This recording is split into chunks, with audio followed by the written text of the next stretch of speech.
Wapi? Si time yako ya kucheck out ishafika? Ilipita like an hour ago. Nataka kufanya room service. Nini KRA? Ni wako wanataka wapigie shout out kesho. Atulie tu.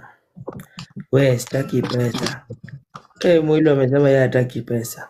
Anataka nini? Mpatie nini? Mpatie ndio mattress yangu kubwa. Wewe uchukue.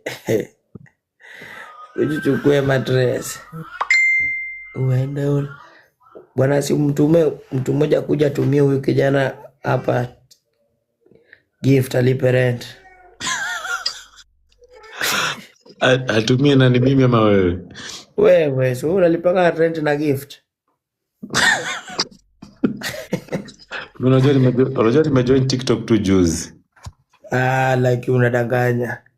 Hata wewe sio uliingiza TikTok ndio hata ilikutoa Rongai kikuleta huku place huko sai. For this waziri anasema kuna dawa masikio aliziteusikii. Masikio yangu ukitibu mimi na utajiri itakuwa haitaweza because hii ndio source of income. Kuna ndugu yangu fulani anaitwa Jimmy anacheka hapo sana. Nataka kesho nimpeleke exile. Exile wapi? Yeye nimpeleke exile niingie headquarter.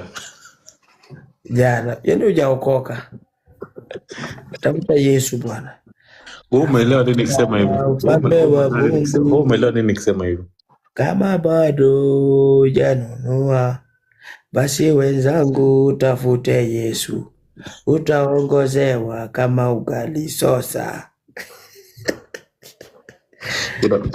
Kuna faida anasema sasa kababa anapita kababa. Konki anasema aende akupatie before upate Yesu. Konki huyu usijaribu. Konki toka hapa. Huyu kijana ni mafia. Konki anasema ni jamani. Wewe unajua huyu kweli? Huyu ni yakuza. Huyu usijaribu hata kumwambia eti ni jokes. Huyu hakuna kama maneno ya jokes. Huyu ni yakuza. Yakuza ni nini ndugu yangu? Bad man.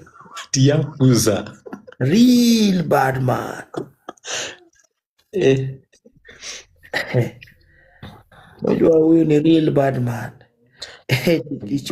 Lakini ndugu yangu ulinikosea sana. Ulinikosea sana. Hata unataka uombe ruhusa mbele ya laiki ya watu.